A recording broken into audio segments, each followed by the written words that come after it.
la entrevista con Eduardo Guerrero hace unos días, en donde platicábamos de Chiapas, la posibilidad de que surja pues, movimientos de violencia más organizados, no solamente del crimen. Y decía en ese entonces Eduardo que junto con Guerrero pues eran los focos de atención en el panorama de la inseguridad y la violencia en nuestro país. Y aquí estamos, Eduardo, y te saludo con mucho gusto, director del Antia Intelligence, platicando en un día en el que pues vuelve a ser noticia nacional la violencia y la inseguridad en la capital de Guerrero con el asesinato de un alcalde que llevaba 5 días en el cargo y sus colaboradores más cercanos. Eh, pues me parece que podemos tener una conversación sobre lo que se presentó esta mañana, me parece eso muy importante, y también hablar de la situación en Guerrero, porque eh, me parece muy pobre desde una perspectiva informativa que nos limitemos simplemente a contar los muertos y a expresar esta indignación sobre quiénes son los muertos y por qué los matan. Creo que aquí estamos obligados a leer entre líneas y a entender exactamente cuáles son los factores que están generando esta violencia allá en Guerrero. Eduardo, muy buenas tardes. ¿Y qué tal, Enrique? Pues un gusto como siempre. Y sí, si quieres, en un momento comentamos lo de Chilpancingo, pero si quieres empezamos, comento Claro. rápidamente el plan, ¿Cómo lo la ves? Lo que estrategia que presentaron se esta mañana, presentó. decía la presidenta, atacar las causas y hacer de la inteligencia pues, un eje, ¿no? En la lucha contra la violencia. Sí, mira, es un documento de buena calidad, es un documento que contrasta mucho con los documentos que nos entregaba el Gabinete de Seguridad de López Obrador, en el lenguaje, en la metodología, en la manera de exponer el problema, pues aquí sí se nota mucho más profesionalismo, expertise, experiencia eh, y mucho más idea, mucho más claridad de lo que está sucediendo en el país, ¿no? Ahora, no deja de ser una presentación en PowerPoint, o sea, yo sí esperaría, francamente, Enrique, pues un tratamiento más sofisticado, más detallado de los asuntos. O sea, un PowerPoint, pues está bien y yo entiendo que han tenido poco tiempo y apenas se están acomodando en el asiento, pero estamos ante un problema de un tamaño colosal que sí requiere un tratamiento, me parece a mí, más extenso que una presentación de PowerPoint de 15 páginas, ¿no? Entonces, yo lo que te diría es, qué bueno que ya están planteando ideas muy interesantes y líneas de acción. Qué mal que no tenemos todavía un diagnóstico más rico, más detallado, que nos dé claridad sobre la situación del país. Qué bueno que este diagnóstico se centra en el tema de pacificación, que es fundamental desde hace varios años, pero qué mal que este documento tenga un vacío enorme en todo el tema de control territorial del crimen, que se ha Sí. vuelto junto con el tema de la violencia en el otro gran tema de gobernabilidad y de inestabilidad del país, el hecho de que los criminales ya se hayan apropiado del control Sí, de territorial. territorio. Déjame hacer una pausa, Eduardo. Regresamos aquí en tiempo real y le dedicamos tiempo a esto. Ya estamos de regreso en tiempo real, platicando con Eduardo Guerrero, director de Lantia Intelligence, sobre la presentación de la estrategia de seguridad esta mañana en la conferencia matutina de la presidenta Claudia Sheinbaum, estrategia que correrá a cargo de su nuevo secretario de Seguridad, Omar García Harfuch, quien encabezó también esta cartera en la Ciudad de México. Me parece con buenos resultados. Ahí podemos entrarle a toda una conversación evaluando esa gestión. Pero decías, Eduardo, se pierde una oportunidad de presentar un diagnóstico real, que además pues se tiene. O sea, se tiene un diagnóstico del control territorial de estos grupos del crimen, dónde operan, cuáles son sus bases de operación, sus actividades específicas. Si la inteligencia va a ser un eje central de esta nueva estrategia de seguridad, pues la información debería de compartirse también. No creo que comprometa la estrategia.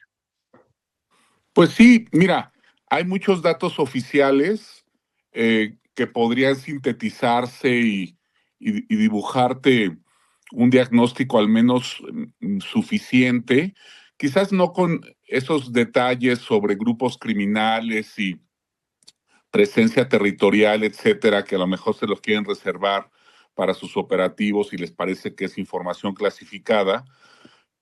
Y también en términos de la estrategia, pues darnos como la racionalidad de lo que están proponiendo, justificarlo de manera más acabada.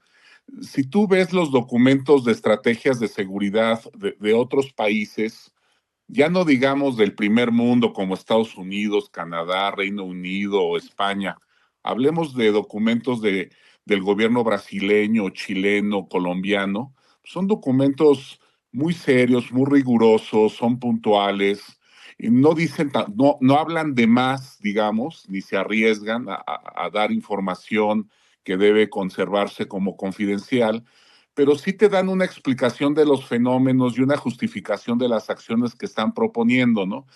La verdad no sé por qué son tan escuetos en este documento. Quizás tenga que ver con que no quieren entrar en contradicciones con el gobierno previo, ¿no?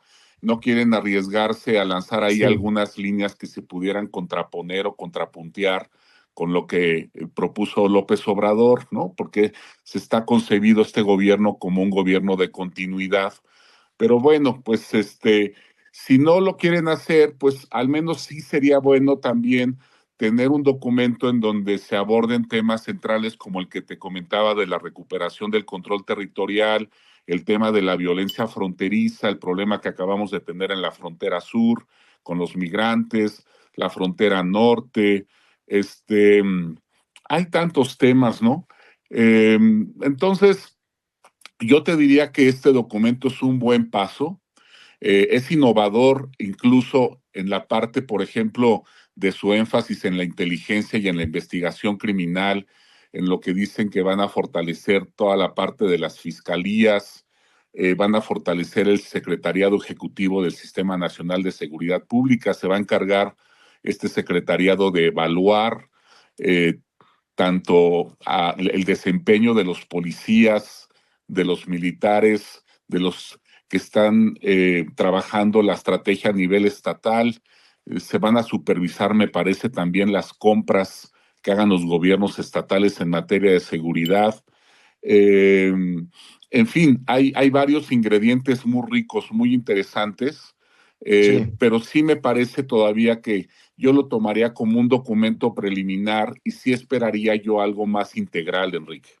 Sí, ¿No? en mi experiencia trabajando de cerca con quienes diseñaron estrategias de seguridad y de inteligencia en países como Colombia, en Estados Unidos, me parece positivo que se consolide esto. Hablaba el secretario Harfush de un sistema nacional de inteligencia en el que se incorpora la inteligencia naval, la militar, la inteligencia financiera, el trabajo también del Centro Nacional de Inteligencia.